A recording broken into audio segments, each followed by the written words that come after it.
What did you think when Franco first told you about women's football and the Pittsburgh passion? What was your first thought? Well, Franco's been involved for a while now, and I must say I underestimated what's going on here. I mean, what do you expect Bill Trepak to do, and what would you do if you were him? Max Shaw, some more. I don't think it's any question. Max Shaw's been the bread and butter that's got you to the championship game. Had 5 touchdowns in the semifinal against Blackhawk last week. Has 3 already in the first half. Now 35 on the season. I would continue the Max Shaw show and maybe throw in a little Dan Diebner just to keep him off balance. Who will win the 4A championship game? Central Valley trying to go up by 2 scores. Sweep left to Jordan Whitehead. Whitehead through a seam. Nobody catches him. Untouched from 28 yards away. Jordan Whitehead for the Central Valley touchdown. I'm your host, Matt Farago. Before we take a look at what has already happened during this 2015 season and what is to come, we had to take a look back at 2014 when the Pittsburgh Passion captured the IWFL World Championship in Rock Hill, South Carolina. There comes an expectation playing in the City of Champions, and it's an expectation that doesn't need an explanation. Hollis Mathis, let's start with him, a guy who can throw it and run it.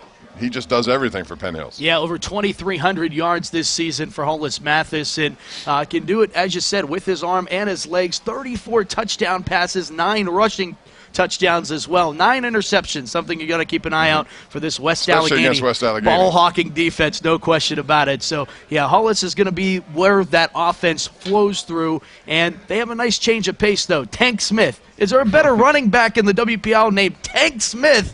And he runs like a tank. It's going to be fun to watch him as well. Yeah, he is small in stature. Welcome to the 2017 World Tour of the Harlem Globetrotters. My name is Matt Farago. I'm the announcer and the MC for the Harlem Globetrotters. So happy to be here tonight. And before we get to tonight's game between the Globetrotters and the World All-Stars, I need to make sure that everyone here is ready for tonight's game. Welcome back here on the Champ Sports Network. Back with Charlie Batcho, Matt Farago. Glad you made us a part of your Friday evening, the Week 4 experience. And first down and 10 run, Jaquan Pennington. We'll move it up to the 36-yard line on first down. A 6-yard pickup. The second down and 4 coming up. Pretty interesting first quarter, Charlie. Blackhawk playing right with this offense and defense of Central Valley and holding their own after 12 minutes of play for sure. Rolling out is Climo, going to let it fly downfield. Got a receiver, leaping grab here on the near sideline. And on the reception for the Warriors, Dante Lucci. You can see Climo there. Nice job.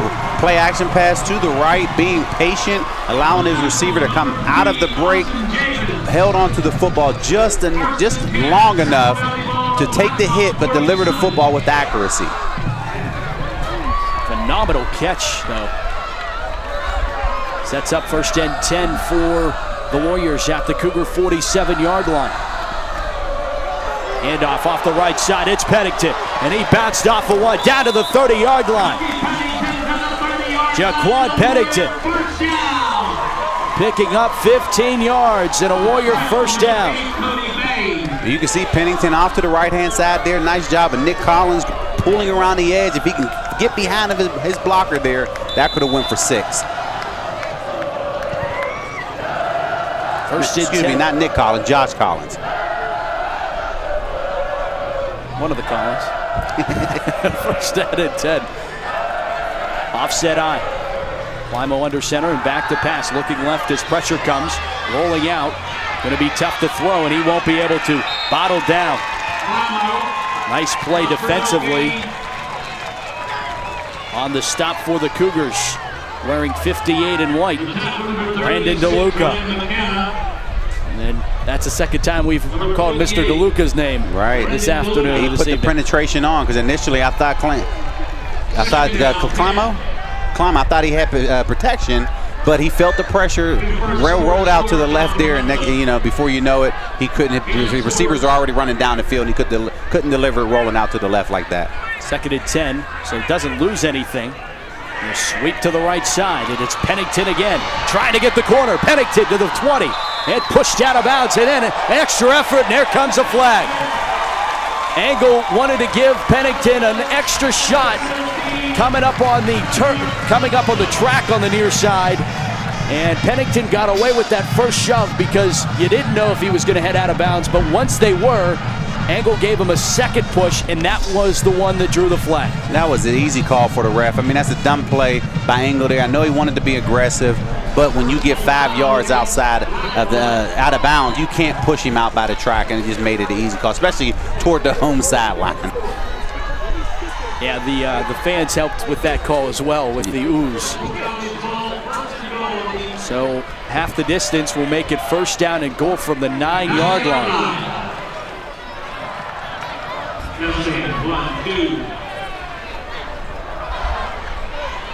Central Valley trying to get on the board here first with 10:06 to play in the 2nd quarter.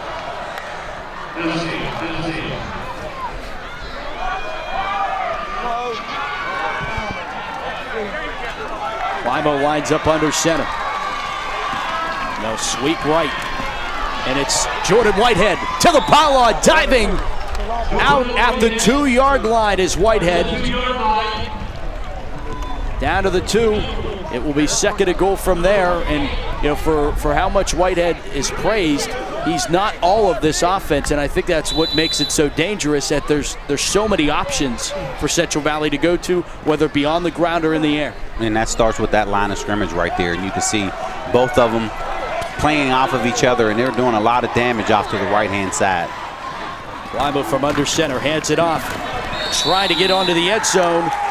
And in for the Warrior touchdown is Preston Johnson, the junior.